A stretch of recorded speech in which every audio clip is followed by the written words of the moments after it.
Right now, more than 4 million kids suffer from anxiety and 1 in 5 teens struggle with depression. Those are staggering numbers no parent wants to hear. And to help bring those numbers down, a panel discussion being held tonight that will include mental health professionals and even Parkland school shooting survivor. An actor, journalist, and healthy living advocate, Reed Alexander, the moderator for tonight's panel, is joining me here today. So you Reed, as a former Nickelodeon star on iCarly, you've got a lot of kids that know you, recognize you, see you. How does that help when you're trying to speak about a tough thing like kids battling anxiety? Sure. Well, first of all, coming from the entertainment industry, I really understand these issues because mental health issues are endemic in our business, right?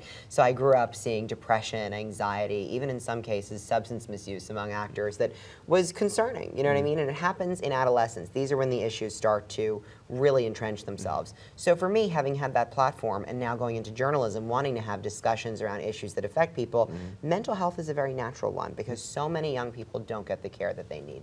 Now you have an opportunity tonight to moderate this panel. You're a Boca Raton native here, back here in South Florida. How much does it motivate you to be out there and helping children? Oh, enormously. First of all, this is my community. I grew up here and I went to school in Boca Raton. So when Parkland happened last year and I covered it in a newsroom in New York, it was incredibly disconcerting knowing that it happened so close by. So inviting voices from Marjorie Stoneman Douglas, who founded those national marches, March for Our Lives, inviting people from my alma mater where I got my bachelor's, NYU, their head of student life, to come and speak on this panel. This is very much a convergence of those key experts that I know have something interesting to say and can help answer a question about what we can do as a community to make our young people's mental health experiences that much better. I know you're going to talk a lot tonight, so kind of tell me a little bit about the rundown tonight, what you expect to uncover as you go through the panel. Well, we have this phenomenal panel coming up at 6 p.m. at Lake Worth, Retreat Behavioral Health, and it starts out with a very special performance by a group called Berkeley Performing Arts of a song called You Will Be Found from the Tony Award-winning Best Musical, Dear Evan Hansen, which is about school suicide,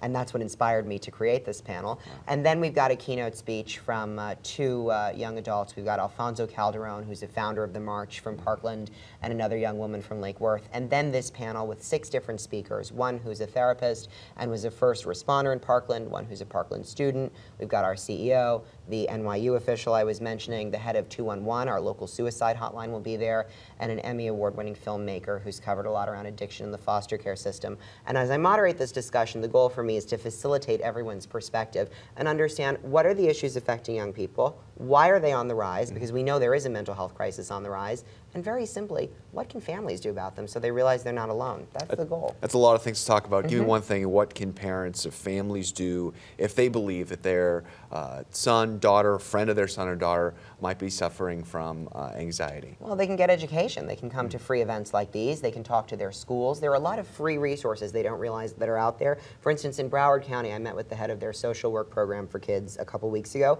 They offer 12 free counseling sessions to any student who needs them. People don't realize that those resources are there and are there for the taking, but you've got to speak up and ask for help, and usually that help will come. All right. And we have more details about the panel coming up on your screen right here. It is tonight from 6 to 8:30 at Retreat Behavioral Health. That's on Lake Worth Road, 40 to 20.